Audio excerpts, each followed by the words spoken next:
ഞാൻ കഴിഞ്ഞ ദിവസം ഒരു ഫോൺ വാങ്ങിച്ച്, അത് ആണെങ്കിൽ പോക്കോ M2 Pro ആണ്. അത് വാങ്ങാനുള്ള കാര്യം എന്ന് വെച്ച് കഴിഞ്ഞാൽ ഇപ്പോഴത്തെ നമ്മളിങ്ങനെ അധികം കേട്ടിട്ടുള്ളൊരു ഫോൺ ആണ് പോക്കോ എന്നുള്ളൊരു ബ്രാൻഡ്. അപ്പോൾ എനിക്ക് അതിൽ തന്നെ ഒന്ന് വാങ്ങണമെന്നുണ്ട്. പിന്നെയെന്ന് വെച്ച് കഴിഞ്ഞാൽ പൈസ കമ്പയർ ചെയ്ത് നോക്കുമ്പോൾ പോക്കോയുടെ പൈസ എന്ന് വെച്ചാൽ അത്ര പൈസ ഒന്നുമില്ല. അപ്പോൾ ഞാൻ പോക്കോ തന്നെ വാങ്ങാമെന്ന് വെച്ചു. അപ്പോൾ അങ്ങനെ ഞാനിപ്പോൾ എടുത്ത ഒരു ഫോണാണ് പോക്കോ M2 Pro.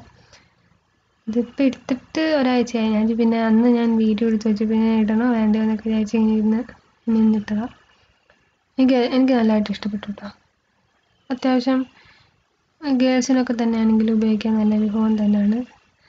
കാരണം ഇതിനും വലിയ വിലയ്ക്കൊക്കെ ഉണ്ട്. നമുക്ക് പറ്റാവുന്നൊരു ബഡ്ജറ്റിലുള്ളൊരു ഫോൺ തന്നെയാണ് എനിക്ക് ഇന്ന് തോന്നി. ഇതിനകത്ത് തനി സാധനങ്ങളൊക്കെ ഉണ്ട്. ഞാനാണെങ്കിൽ ഞാൻ എടുക്കാൻ നോക്കിയപ്പോൾ നടന്നില്ല. എന്നിട്ട് അവസാനം ഞാൻ വീഡിയോ ചെയ്തിട്ട് അതെടുക്കുക ചെയ്തത്. പിന്നെ അത്യാവശ്യം ക്വാളിറ്റി ഉള്ളതും ക്യാമറയ്ക്കൊക്കെ നല്ല ക്വാളിറ്റി ഉള്ള ഫോണൊക്കെയാണ്.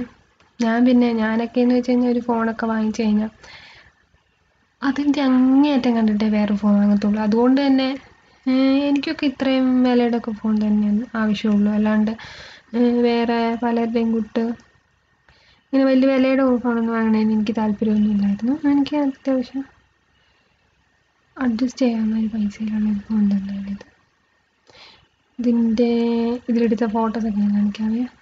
എൻ്റെ കൂടെ തന്നെ ഇതൊക്കെ കിട്ടുന്നുണ്ട്. അങ്ങനെ ഇഷ്ടപ്പെട്ടു പൊതുവെ.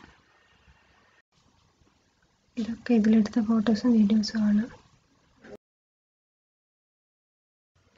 ഇതൊരു റിവ്യൂ ഒന്നുമല്ല, കയ്യിൽ കിട്ടിയ ഫോണിനെ കുറിച്ചൊന്ന് പറഞ്ഞു എന്നുള്ളൂ. ഇഷ്ടപ്പെടുകയാണെങ്കിൽ ലൈക്ക് ചെയ്യുക, ഷെയർ ചെയ്യുക, സബ്സ്ക്രൈബ് ചെയ്യുക. ഇഷ്ടപ്പെട്ടില്ലെങ്കിൽ ഡിസ്ലൈക്ക് ചെയ്യുക.